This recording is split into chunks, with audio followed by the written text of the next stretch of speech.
Baik, yang pertama kita akan membahas pengertian alokasi dana. Alokasi dana merupakan kegiatan kedua bank setelah penghimpunan dana. Apa sih alokasi dana itu? Alokasi dana merupakan kegiatan menjual kembali dana yang diperoleh dari penghimpunan dana dalam bentuk simpanan. Penjualan ini dilakukan supaya bank atau perbankan memperoleh keuntungan atau laba. Bentuk dari alokasi dana ini berupa kredit atau aset yang dapat menguntungkan suatu bank berdasarkan dengan prinsip konvensional dan pembiayaan bagi bank yang berdasarkan dengan prinsip syariah. Keuntungan utama bisnis perbankan adalah selisih antara bunga yang diperoleh dari suatu alokasi dana tertentu. Nah, jadi oleh karena itu, faktor-faktor sumber dana atau alokasi dana sangat berperan penting dalam dunia perbankan.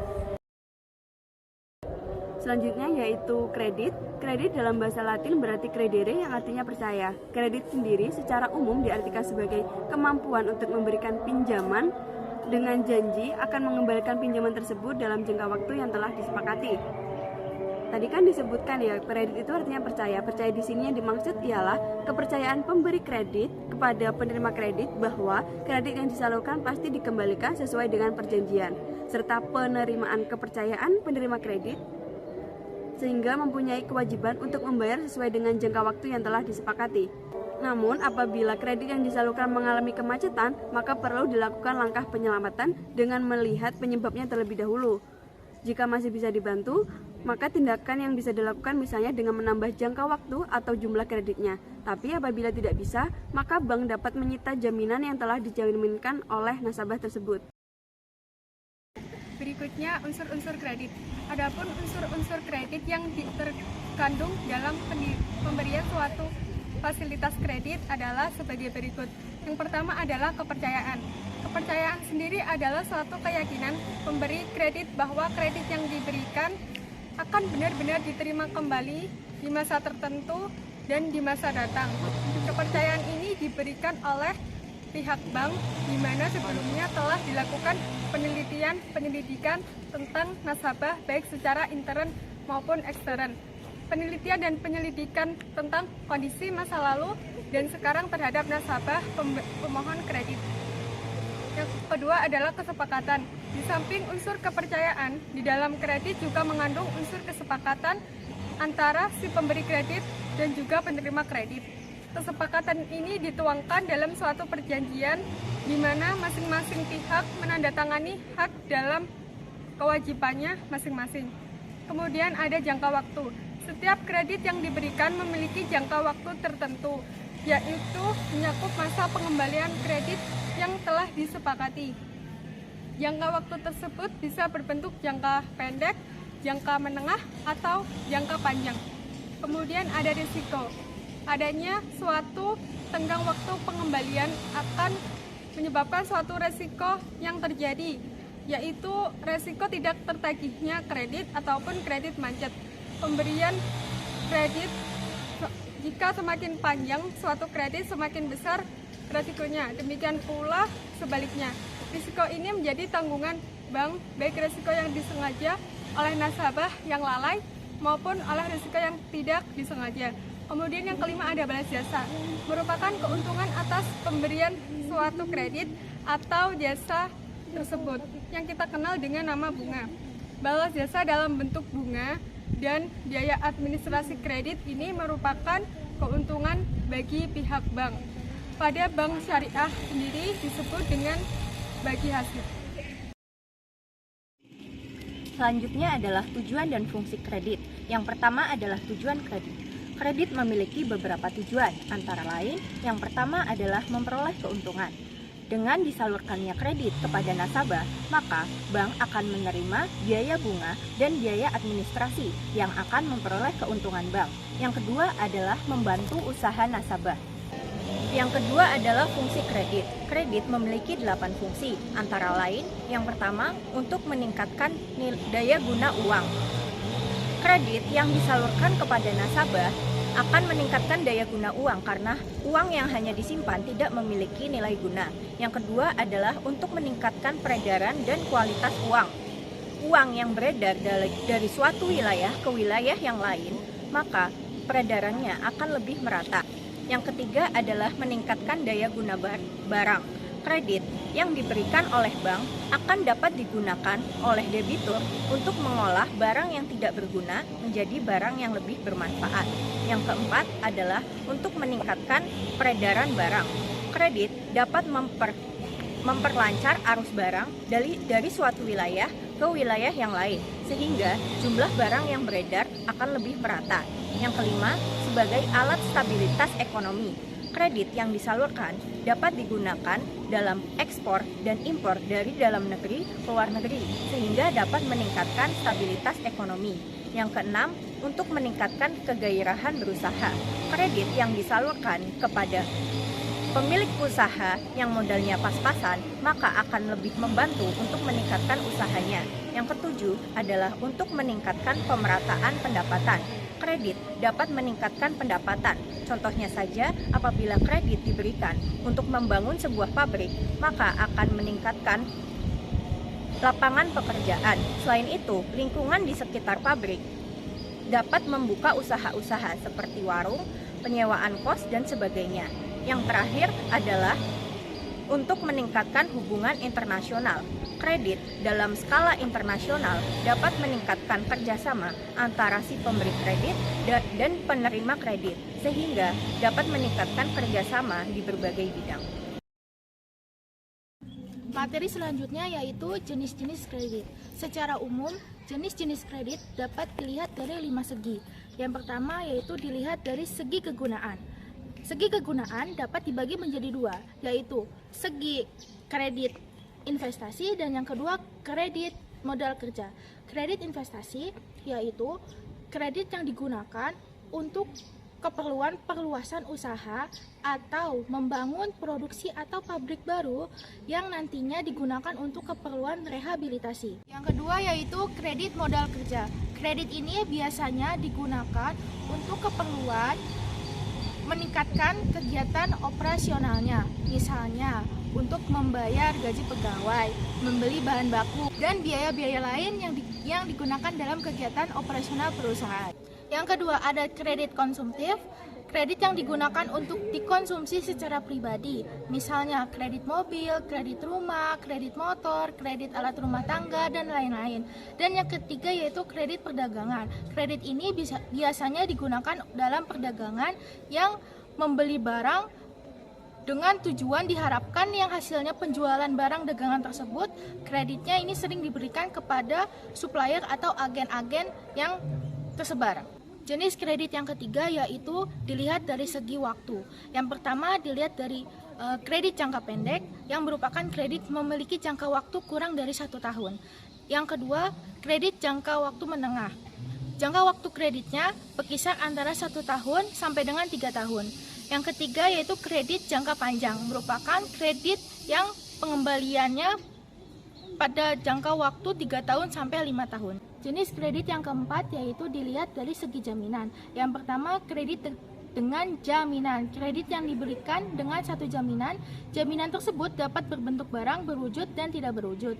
Yang kedua yaitu kredit tanpa jaminan, merupakan kredit yang diberikan tanpa jaminan barang atau orang tertentu. Kredit jenis ini diberikan dengan melihat prospek usaha dan karakter serta loyalitas atau nama baik dari calon debitur. Dan yang terakhir dilihat dari segi sektor usaha. Yang pertama, segi kredit pertanian, merupakan kredit yang dibiayai untuk sektor perkebunan dan pertanian. Yang kedua, kredit peternakan. Dalam hal ini untuk jangka pendek, misalnya peternakan ayam, dan jangka panjang pada kambing dan sapi. Yang ketiga, kredit industri, yaitu kredit untuk membiayai industri kecil, menengah, atau besar. Yang keempat, kredit pertambangan, jenis usaha tambang yang dibiayai biasanya dalam jangka panjang seperti tambang emas, minyak, atau timah. Yang kelima, kredit pendidikan, merupakan kredit yang diberikan untuk membangun sarana dan prasarana pendidikan atau dapat pula berupa kredit untuk para mahasiswa. Yang keenam, kredit profesi yang diberikan kepada para profesional seperti dosen, dokter, atau pengacara. Dan yang terakhir yaitu kredit perumahan, kredit yang untuk membiayai pembangunan atau pembelian perumahan. Berikutnya, jaminan kredit. Jaminan kredit adalah kelayakan usaha berupa arus uang usaha peminjam. Namun, ada kalanya bank membutuhkan agunan guna untuk meningkatkan keyakinan terhadap calon debitur.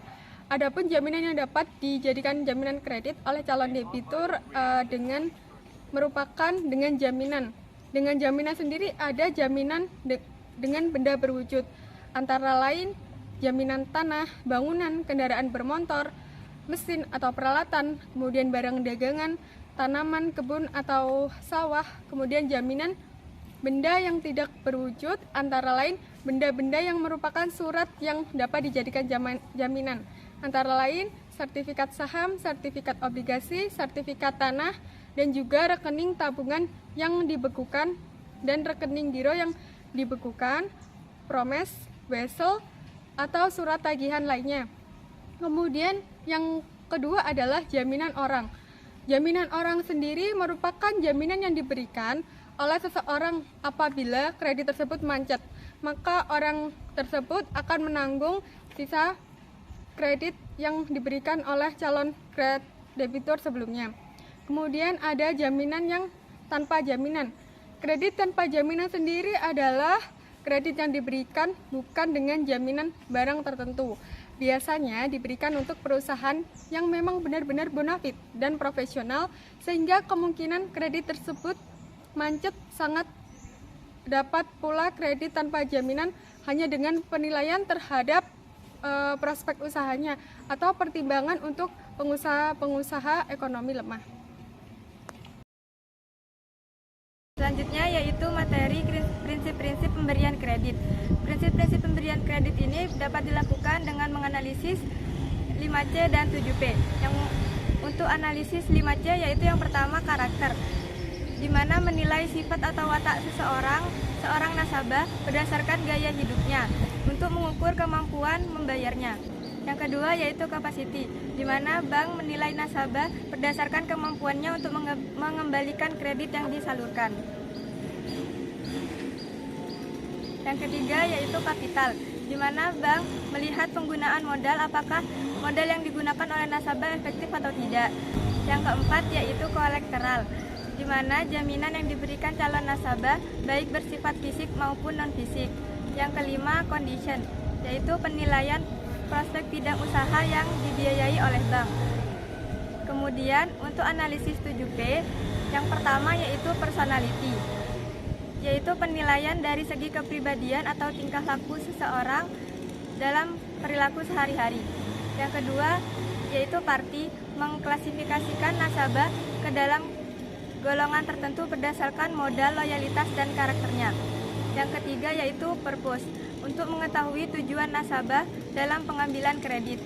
Yang keempat, prospek, untuk menilai usaha nasabah di masa yang akan datang menguntungkan atau tidak.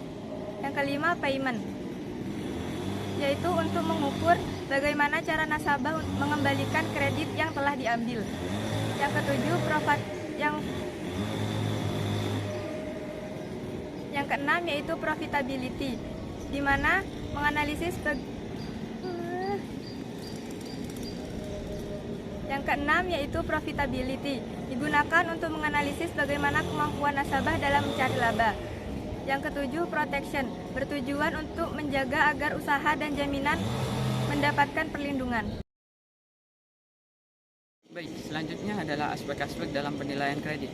Dalam aspek ini terdapat 7 penilaian. Yang pertama yaitu aspek yuridis atau hukum, di mana dalam aspek ini adalah masalah legalitas suatu badan serta izin-izin yang dimiliki oleh suatu perusahaan untuk mengajukan kreditnya. Yang kedua yaitu aspek pemasaran.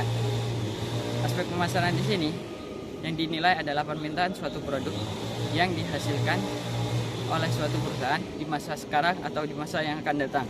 Yang ketiga yaitu aspek keuangan, di mana dalam aspek ini sumber-sumber dana yang dimiliki perusahaan yaitu untuk membiayai produksi atau produknya. Yang keempat yaitu aspek teknis atau operasi. Aspek ini membahas masalah yang berkaitan dengan produksi seperti mesin dan lokasi dan lain sebagainya. Yang kelima yaitu aspek manajemen, Aspek manajemen di sini digunakan untuk menilai struktur organisasi perusahaan serta SDM yang dimiliki serta latar belakang pengalaman SDM-nya. Yang keenam yaitu aspek sosial ekonomi, yaitu menganalisis dampak terhadap perekonomian dan masyarakat umum seperti meningkatkan ekspor barang, mengurangi pengangguran, dan yang ketiga meningkatkan pendapatan masyarakat. Yang ketujuh yaitu aspek AMDAL, yaitu menyangkut analisis lingkungan baik di darat, air maupun di udara. Analisis ini dilakukan secara mendalam. Apabila kredit tersebut sudah dijalankan, maka proyek yang dibiayai akan mengalami pencemaran lingkungan di sekitarnya. Untuk materi selanjutnya yaitu prosedur dalam pemberian kredit macet, di mana prosedur pemberian dan penilaian kredit macet oleh dunia perbankan itu secara umum yaitu hampir mirip. Nah, perbedaannya di sini yaitu pemberian persyaratan dan prosedur di berbagai instansi itu berbeda. Nah, secara umum prosedur pemberian kredit oleh badan hukum yaitu sebagai berikut, yaitu yang pertama pengajuan berkas, di mana biasanya di sini pengajuan berkasnya yaitu berbentuk proposal, di mana proposalnya yaitu berisi tentang latar belakang, maksud dan tujuan, besarnya kredit dan jangka waktu, dan cara pemohonan pengembalian kredit, dan juga tentang jumlah kredit yang akan diajukan. Nah, untuk yang selanjutnya yaitu penyelidikan berkas pinjaman, di mana tujuan untuk mengetahui apakah berkas yang diajukan itu sudah benar dan juga sudah lengkap. Jika menurut pihak pemberi pinjaman itu belum lengkap atau belum benar, maka calon peminjam wajib melengkapinya. Yang ketiga yaitu wawancara. Nah, di mana di sini penyidikan kepada calon peminjam dengan langsung berhadapan dengan pemberi peminjam. Nah, untuk meyakinkan apakah berkas-berkas yang sudah diajukan kemarin itu sudah benar dan sudah lengkap.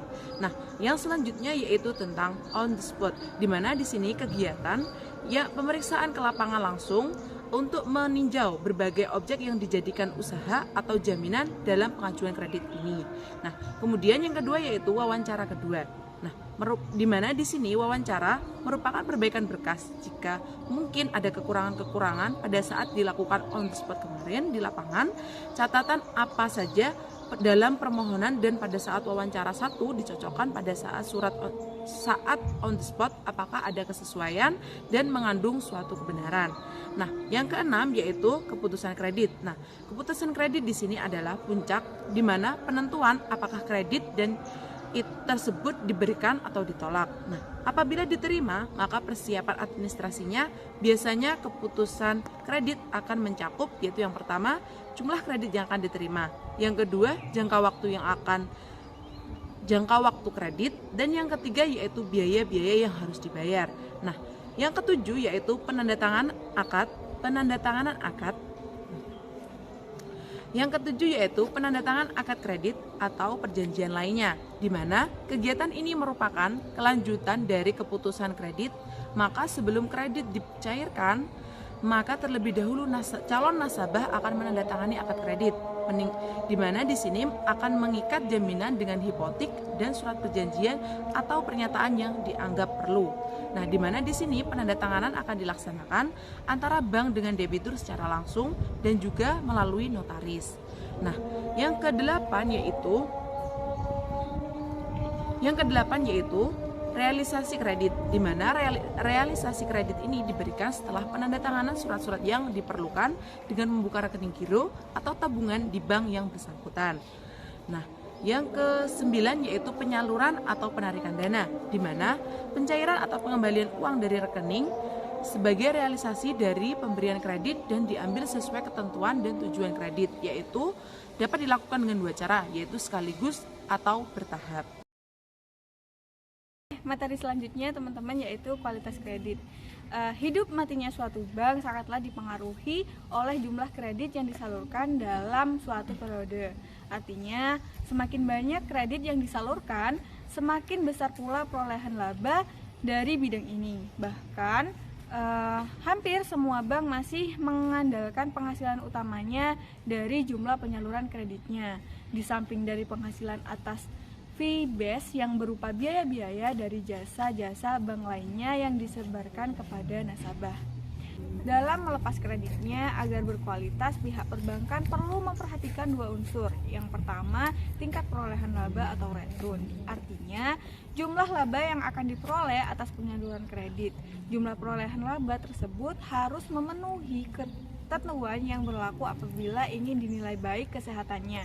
Yang kedua adalah tingkat risiko. Artinya, tingkat resiko yang akan dihadapi terhadap kemungkinan melesetnya perolehan laba bank dari kredit yang disalurkan. Secara umum nih, jenis-jenis resiko yang mungkin atau bakal dihadapi oleh satu perbankan, yang pertama yaitu resiko lingkungan, yang kedua resiko manajemen, yang ketiga resiko penyerahan, dan yang terakhir adalah resiko keuangan. Agar kredit yang disalurkan oleh suatu bank memiliki kualitas kredit yang baik, perlu dilakukan pemisahan fungsi dalam organisasi kreditnya. Pemisahan ini dilakukan agar masing-masing fungsi dapat bekerja secara baik dan memperkecil terjadinya penilaian yang tidak objektif dengan berbagai sebab yang berpotensi terjadinya penyimpangan yang akhirnya akan menyebabkan kredit yang disalurkan bermasalah. Yang pertama, Bank Indonesia menggolongkan kualitas kredit menurut ketentuan. Yang pertama yaitu lancar atau pas. Yang kedua dalam perhatian khusus atau special mention. Yang ketiga kurang lancar atau substandard. Yang keempat diragukan atau doubtful. Dan yang kelima adalah macet atau loss. Materi selanjutnya yaitu teknik penyelesaian kredit macet. Penyelamatan terhadap kredit macet dilakukan dengan berbagai cara. Yang pertama yaitu rescheduling, yaitu dengan cara memperpanjang jangka waktu kredit. Maksudnya debitur diberikan keringanan dalam masalah jangka waktu kreditnya. Misalnya perpanjang jangka waktu kredit dari 6 bulan menjadi 1 tahun. Sehingga jumlah angsuran menjadi mengecil seiring dengan penambahan waktu angsurannya tadi. Yang kedua yaitu dengan reconditioning. Reconditioning di sini yaitu dengan cara mengubah berbagai persyaratan yang ada, misalnya kapitalisasi bunga dengan bunga yang dijadikan sebagai utang pokok. Yang kedua yaitu penundaan pembayaran bunga sampai waktu tertentu. Dalam hal penundaan pembayaran bunga ini sampai waktu maksudnya itu hanya harga yang dapat ditunda, hanya bunga yang dapat ditunda pembayarannya, sedangkan pokok pinjamannya tetap harus dibayar seperti biasa. Yang ketiga yaitu penurunan suku bunga. Penurunan suku bunga ini dimaksudkan agar lebih meringankan beban nasabah. Sebagai contohnya, jika bunga per tahun sebelumnya dibebankan 20%, diturunkan menjadi 18%. Hal ini tergantung dari pertimbangan yang bersangkutan. Penurunan suku bunga akan mempengaruhi jumlah angsuran yang semakin mengecil, sehingga diharapkan dapat membantu meringankan nasabah. Ya, cara selanjutnya dengan pembebasan bunga. Dalam pembebasan bunga, suku bunga diberikan kepada nasabah dengan pertimbangan nasabah sudah akan mampu lagi membayar kredit tersebut. Akan tetapi nasabah tetap mempunyai kewajiban untuk membayar pokok pinjamannya sampai lunas. Yang ketiga yaitu restructuring, maksudnya yang pertama dengan menambah jumlah kredit, dengan menambah ekuitas. Menambah ekuitas ini dengan menyetor uang tunai dan tambahan dari pemilik. Yang keempat yaitu kombinasi, merupakan kombinasi dari ketiga jenis yang ada di atas. Yang kelima yaitu penyitaan jaminan. Penyitaan jaminan merupakan jalan terakhir apabila nasabah sudah benar-benar tidak punya etiket baik atau sudah tidak mampu lagi untuk membayar semua utang-utangnya.